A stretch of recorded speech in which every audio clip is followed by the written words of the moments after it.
বিসমিল্লাহির রহমানির রহিম। আসসালামু আলাইকুম ওয়া রাহমাতুল্লাহি ওয়া বারাকাতুহু।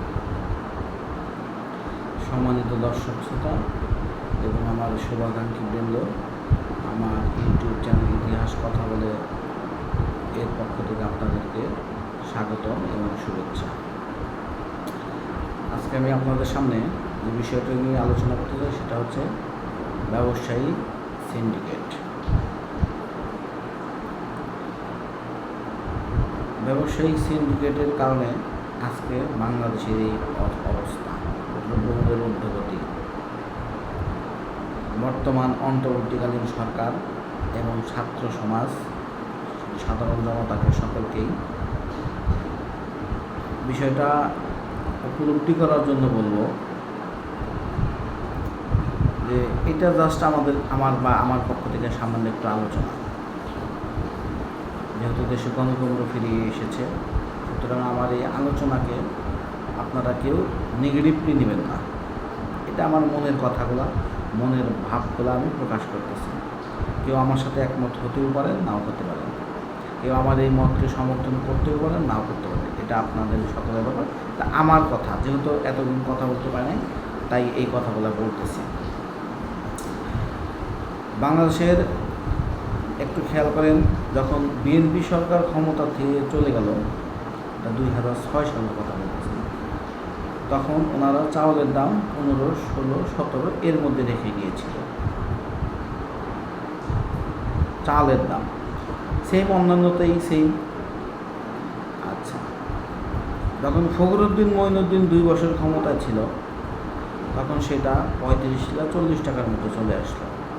এটা স্বাভাবিক, কারণ ফখরুদ্দিন মঈনুদ্দিন তখন আপনার হচ্ছে কোনো নির্বাচিত সরকার ছিল না, অনির্বাচিত সরকার থাকায় তখন আন্তর্জাতিকভাবে বিভিন্ন যে আন্তর্জাতিক ব্যবসা বাণিজ্যগুলায় সমস্যা হয়েছে।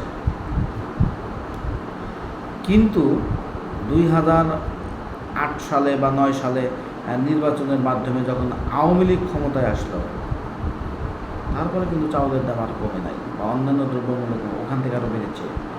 আজকে খেয়াল করেন যে সেই সময় থেকে শুরু করে আওয়ামী লীগ আমল, আমি তত্ত্বাবধায়ক আমল বাতও দিলাম, ওই ফখরুদ্দিন মঈনুদ্দিন আমলের যদি আমরা বাতও দিই, সেখান থেকে আজকে এই 15 বছরের চাউলের দাম হয়েছে 65 থেকে 70 বা আরও বেশি।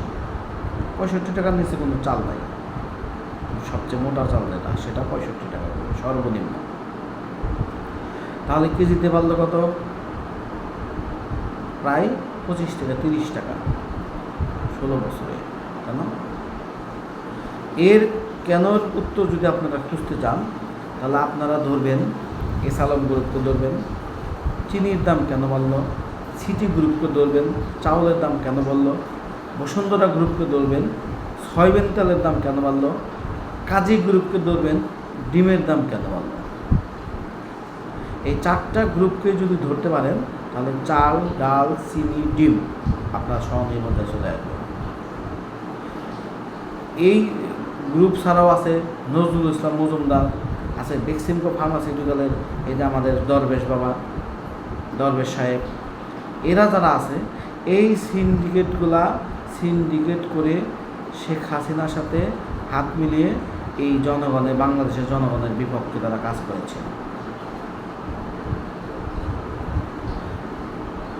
আরও আজকে 2-1জনকে দেখলাম, তারা আজকে মায়া কান্না করতেছে। যেমন এই যে আজাদ সাহেব, হামিম গ্রুপের চেয়ারম্যান যে আজাদ সাহেব, উনিও তো এই স্বৈরাচারী হাসিনার কুশীলব। এই সংসদে সে এমপি ছিল। সে আজকে মায়া কান্না করে, তার ব্যবসা বন্ধ হয়ে যায়, এই বন্ধ হয়ে যায়। এই শেখ হাসিনা পালিয়ে যাওয়ার ঠিক 2 থেকে 3 দিন আগে হবে সম্ভবত, আমার স্পেসিফিক মনে নেই। এই ব্যবসায়িকরা মিটিং করে শেখ হাসিনাকে বৈধতা দিয়েছে এবং বলেছে, আমাদের ব্যবসা প্রতিষ্ঠান যদি 1 মাস বন্ধও থাকে, আমাদের কোনো ক্ষতি হবে না, আপনি আপনার কাজ করে যান, আমরা ব্যবসায়িক সমাজে আপনাদের সাথে আছি। তা আজকে এই বসুন্ধরা গ্রুপ যেহেতু স্বৈরাচারী হাসিনার দোসর, সমর্থনকারী, সাহায্যকারী, আর্থিক সহযোগিতা করেছে এই বসুন্ধরা গ্রুপ, এই এস আলম গ্রুপ, কাজী গ্রুপ, সিটি গ্রুপ আর্থিক সহযোগিতা করেছে এবং সব দিক থেকে সহযোগিতা করেছে এই স্বৈরাচারীকে টিকিয়ে রাখার জন্য। তা আমি মনে করি এই এই দেশে হাজার হাজার ব্যবসায়িক আছে, লক্ষ লক্ষ ব্যবসায়িক আছে। এই 5টা ব্যবসায়িক না থাকলে আমাদের দেশের কিচ্ছু হবে না। এই 5টা ব্যবসায়ীকে দেশের আওতায়, আইনে আওতায় আনা হোক, এবং এই 5টা 6টা বা 10টা বলেন, 10টা কোম্পানি ধরেন, 10টা কোম্পানিকে ধরে সেখানে সরকারের নিয়ন্ত্রণে নিয়ে নেওয়া হোক। তাহলে দেখবেন যে এই কাজটা করলে, তাহলে দেখবেন যে দেশের দ্রব্যমূল্য সহনীয় পর্যায়ে চলে এসেছে, মানুষের আর সমস্যা হবে না। আমরা এইটাই বর্তমান অন্তর্বর্তীকালীন সরকারের কাছে আশা করি যে তারা কি করেছিল। ব্যবসায়িকরা, সব ব্যবসায়িক বললো না, এই যে আমি যে নাম বললাম এর বাইরে আরও 8-10টা আছে, সব মিলে ধরেন যে 10 থেকে 12টা ব্যবসায়িক আছে যারা এই শেখ হাসিনার দোসর, শেখ হাসিনার সমর্থনকারী, শেখ হাসিনার আর্থিক সহায়তাকারী।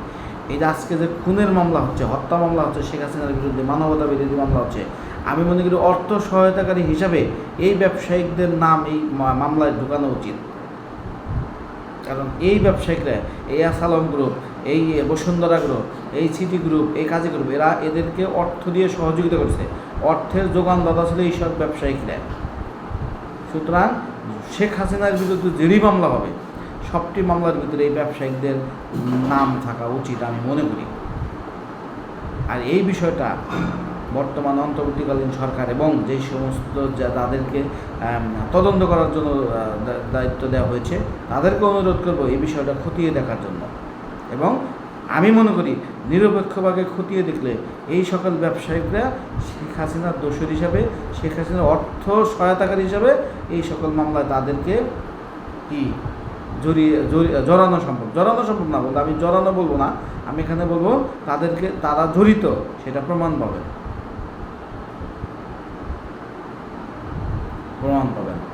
ইনশাল্লাহ, আশা করতেছি।